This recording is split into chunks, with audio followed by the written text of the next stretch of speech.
everyone, this is Pause or Repeat. Here we figure out whether a game is really worth your time and money. Today's game is Cyberpunk 2077's expansion titled Phantom Liberty. It's not usual that we cover an expansion, or any DLC for that matter. Phantom Liberty is our first, but in doing so, it raises the question on whether you can compare it to a full game release. To find this out, let's start by taking a look at the gameplay. The gameplay is much the same as the base Cyberpunk 2077 game, but does have some additions. By now, most gamers will know about the game from its controversial buggy launch. However, the pre-patch that came out right before the expansion did revamped and reworked a lot of the systems for the base game, such as character progression and the police wanted system. The Phantom Liberty expansion also adds some gameplay elements if you have access to that content, such as unlocking a new relic tree to further progress V's abilities. Put that aside, a whole new area to explore and complete main jobs, side jobs, and gigs, and there's enough content to contend with some full games. But how does the story slot into the rest of the game?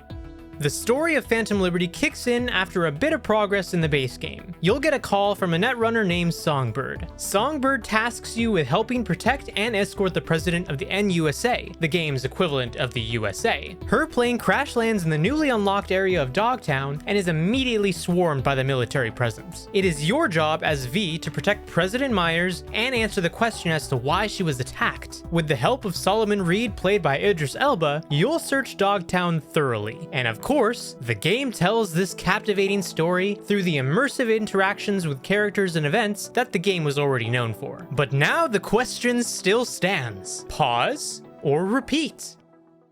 Last year, I played through the base game of Cyberpunk 2077 completely for the first time, and I actually really enjoyed it. Now, when this expansion came out, I actually decided to hop on in and play again from the start. I know you weren't one of those people that wanted to be level 50 going all the way to 60. You took the long route. So I'm curious, what was your experience like? Because I didn't do that. Well, my experience was definitely interesting in starting from the beginning and having all the reworked like character trees and everything to go through. Because actually, I did hop onto my old character from last year, and I honestly got a little confused because, you know, they didn't let you have any tutorials really at that point because the game's already finished basically. Right. So I kind of went through and it eased me into learning how the character trees develop, and also let me, experiment with builds in a proper way. And I had a lot of fun all the way up until the expansion. And then when the expansion hit in, I was like, oh, okay, here we go. Here's the fun. Here's where the fun begins. You know, that quote from the Anakin Skywalker. Here's where the fun begins.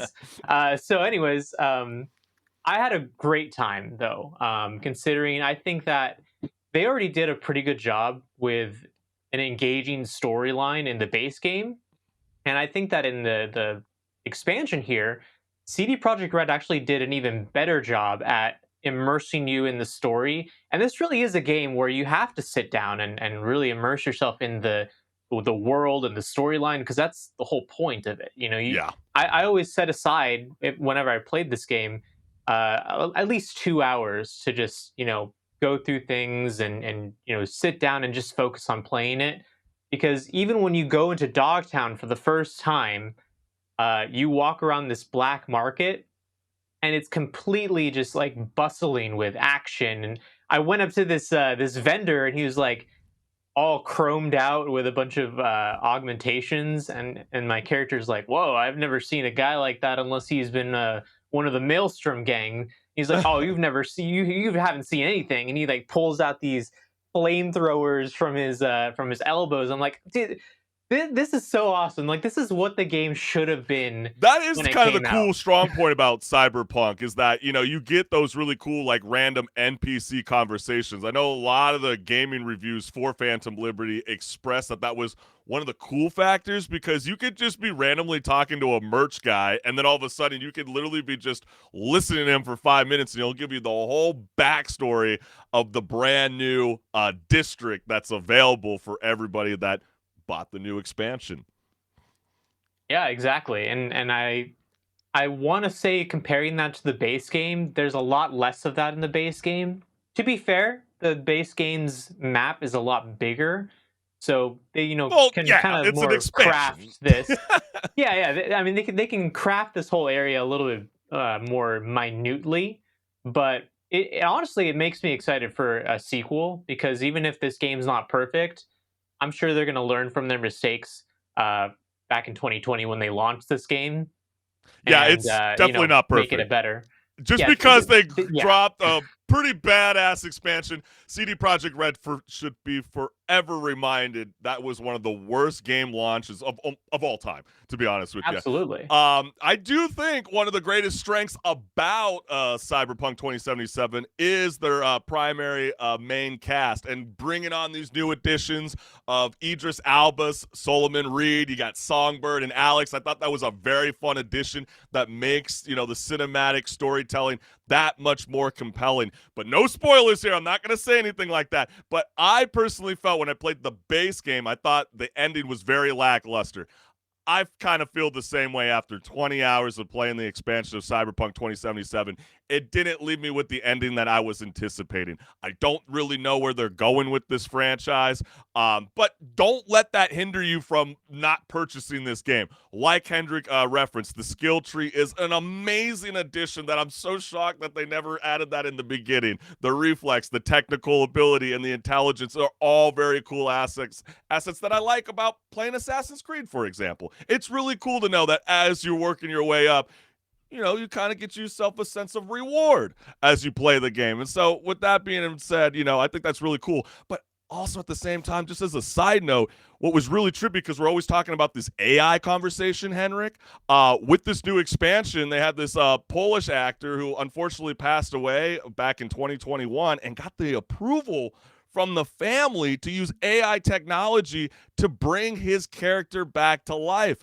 And for the players out there that don't realize who it is, that is Victor Vector. So what you are listening to is AI voice modulation. This is what's freaking out the immersive interactive scene because, I mean, yes, they got approval from the family, but we've talked about certain cases in the past where the name, image, likeness, sorry, that's only in the sports world. That's not in video games. And so people like in Call of Duty are seeing themselves getting their voice or their likeness being used in operator bundles. You don't believe me? Search that up on your own time. But it is insane to think that the power of AI is able to keep some of these iconic characters or this singular character alive, which I think is very, very cool. Yeah, I'd say it's actually a very cyberpunk esque thing to actually be Very good able to point. do that. To be able to take samples of someone's voice and recreate it completely. And I'm sure, if the actual voice actor was still alive, the performance would have been even better. But Yeah. honestly, going through the game, I think that it was a good enough performance, and I don't think that it would have been the best choice to recast that character because he's such a pivotal character in the base game as well. He's the first Ripper Doc you ever go to, and you have such history with him. Yeah. So, I mean, I'm glad that they actually did reach out to the family and they got approval because I don't know what they would have done if they hadn't gotten approval. They probably would have had to recast They were the definitely character at wanting to that point. recast. The reports were told that they were hesitant about doing this because I think they were kind of sniffing that, like, oh my gosh, there's going to be a lot of rumbling when people find out closer to the launch of the expansion that, CD Projekt Red approved this movement. But guess what? I like AI. I think it's really cool. It makes everything very helpful in this world. But also at the same time, if you're going to utilize someone who is deceased, I think, in return, the family should, on a level, be compensated.